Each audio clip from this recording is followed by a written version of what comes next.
situação iminente de desaparecer. Gilberto Guerra e Osni Machado não são historiadores nem jornalistas de formação, mas são verdadeiros pesquisadores da cidade. A reforma do teatro deu origem à revista São José, Breve História da Cidade e seu Teatro, organizada pelos dois amigos em 1981. A revista é uma edição especial em homenagem à reinauguração do teatro. De repente, ele, naquele entusiasmo, naquela correria toda de encerramento das obras, ele falou-me assim: olha, vamos lançar alguma coisa sobre teatro. Vamos fazer uma revista sobre teatro. Muito bom, tem material. Nessa época, eu já estava fazendo uma pesquisa há bastante tempo sobre São José, ligado aos aspectos assim, mais sociais e não políticos, né, mas sociais só da cidade, vistas da cidade. E nós tínhamos já uma coleção boa de fotografias, eu e Osni Machado. E eu sempre ia para a biblioteca pública ler aqueles jornais aqui de Florianópolis, de Esteira, eu lia aqueles fatos que tinha de São José, mas nunca assim fiz nenhuma cópia. Foi a partir de 1969 que eu comecei a me interessar mais. Aí comecei a fichar passar em caderno alguns dados que eu encontrei no jornal, e foi a partir desses dados que a gente foi encontrando que tivemos assim as fontes para a revista. E lá em 1979, 80, 81, eu fui diariamente ao arquivo público, dava um intervalo de almoço, muitas vezes até nem almocei, chegava lá ao meio-dia, quando o pessoal saiu, o arquivo estava o público estava em organização já assim, mais moderno naquele tempo, então nós conhecíamos as pessoas que trabalhavam lá. Ela saiu para almoçar, estavam a pilha de livros lá que eu precisava pesquisar, e eu ficava lá pesquisando no intervalo do almoço, porque sempre ficam funcionários lá que não saem, a gente ficava lá junto pesquisando. E a partir dali que eu comecei a pesquisar, até hoje eu não parei mais de fichar vários assuntos. Exclusivamente ele que montou a revista,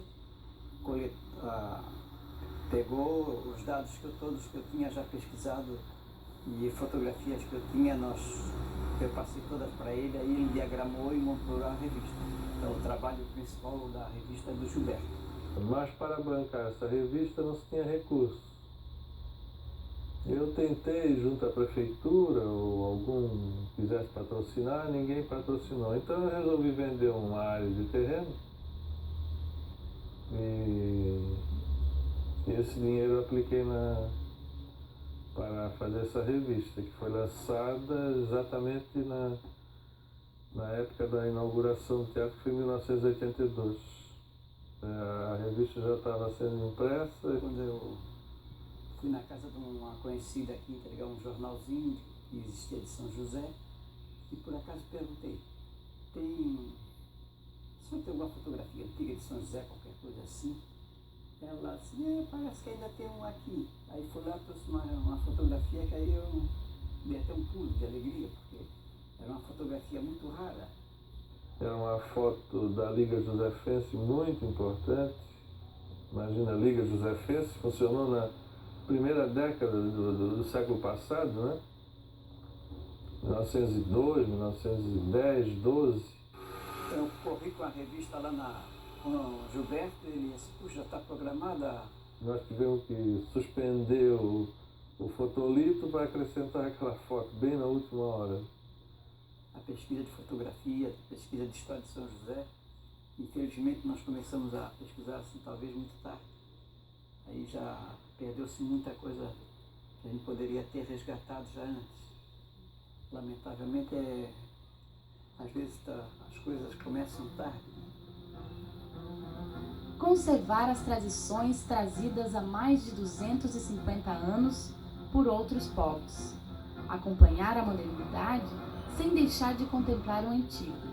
Em São José, desenvolvimento e preservação do patrimônio nem sempre caminham na mesma direção. a própria arquitetura de São José, porque o que nós estamos vendo de arquitetura de São José é o mínimo, porque na década de 40, 50, 60, eles derrubaram tudo que puderam, né? E depois, na década de 60, 70, aí, apareceu a necessidade de fazer garagens, né? Então as casas não tinham sido planejadas para ter garagem. Então começaram a fazer interferência nas arquiteturas para abrir garagem. Aí destruíram o patrimônio histórico arquitetônico quase que total. E ainda temos alguns exemplares, talvez os mais significativos da arquitetura soriana, é o casarão que abriga o museu e a biblioteca. O prédio do museu é outra história onde eu tive uma intervenção decisiva. O proprietário ia vender o prédio e me telefonou dizendo isso. Olha, estou vendendo o prédio, fazer uma viagem a Paris, estou vendendo o prédio. Eu disse, você está vendendo o prédio? E o que vai acontecer? Não, ali vai sair uma outra construção. Bom, ele desligou o telefone, eu fiz a mesma atitude que fez com relação ao Teatro Municipal. Fui ao governador novamente, levei os documentos caracterizando o prédio do museu como um bem de utilidade pública. O prédio estava fechado, aquele solar estava fechado, entrava pessoas lá dentro, depredava, etc, estava fechado, abandonado. E levei esses dados lá e também aconteceu a mesma coisa. No dia seguinte, um decreto de utilidade pública publicado no Diário Oficial, eu pego, amplio a notícia, coloco na porta e coloco um cadeado e levo lá na prefeitura. Esse foi o tombamento feito com o teatro e o museu. Não foi nenhuma iniciativa do Poder Público Municipal, nenhuma. Já perdemos muita coisa dali. Se tivesse assim em redor da praça e na Rua Geral o que nós tivemos pelo menos há 40 anos atrás, para dar uma época de pouco espaço recuado, todo aquele patrimônio ali cuidado seria hoje um centro de atração turística, assim, digamos, fenomenal. O centro histórico tem toda uma característica, é a formação da igreja, a casa de câmara e cadeia, forma o quadrilátero com um espaço para o mar livre. O que aconteceu é que lá embaixo tinha um grande campo que se avistava o mar, onde tinha o trapiche.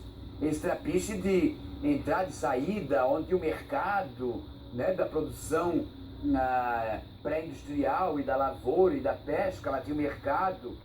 Mas com a construção de uma aberração que fizeram ali na frente, aonde está a Câmara dos Vereadores e mais o ginásio de esporte, que lá devia ser implodido, porque fere visualmente e fere a herança histórica dessa organização que Portugal fazia, como um tabuleiro de xadrez, né? As ruas retilíneas, passando pela igreja, pelas laterais. No nosso ver, preservar o patrimônio, uma história de uma cidade é cuidar das nossas raízes, mostrar que o que nós temos hoje, tudo que tem o progresso não surge da noite para o dia. Tudo que existe hoje, ele partiu de um ponto inicial. Em São José ele partiu da colonização açoriana.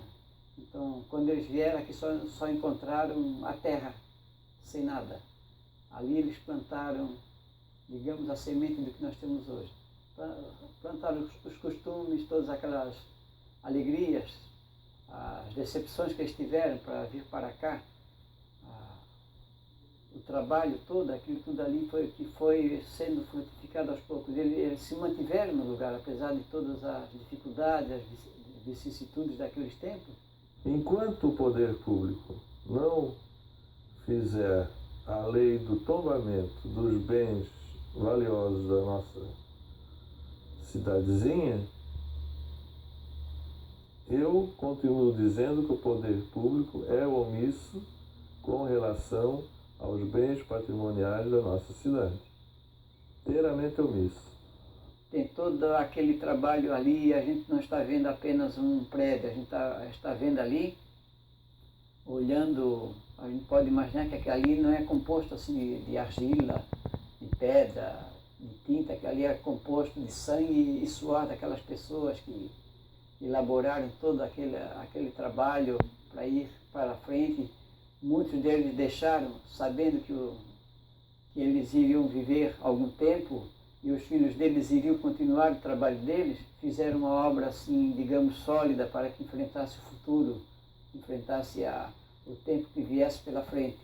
Nós temos uns exemplos ainda das construções primitivas ali em São José, então a gente vê que aquelas pessoas que fizeram aquele trabalho todo, tiveram a força de construir uma casa grande daquela com paredes sólidas, alicerces profundos assim para manter essa estrutura firme, como a igreja, o casarão do museu, o teatro, toda essa parte que existe no centro histórico.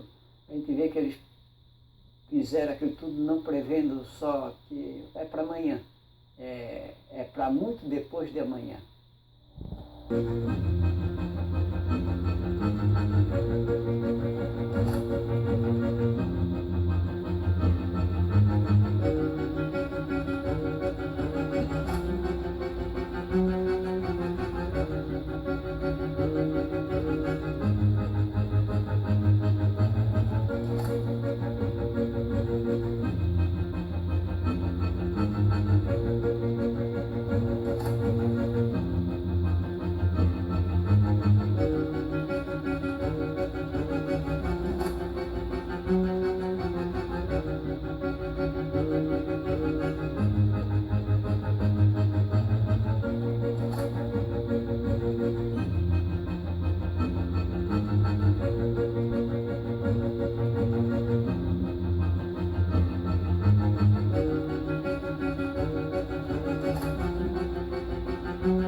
Passei pelos centros e arredores de São José da Terra Firme.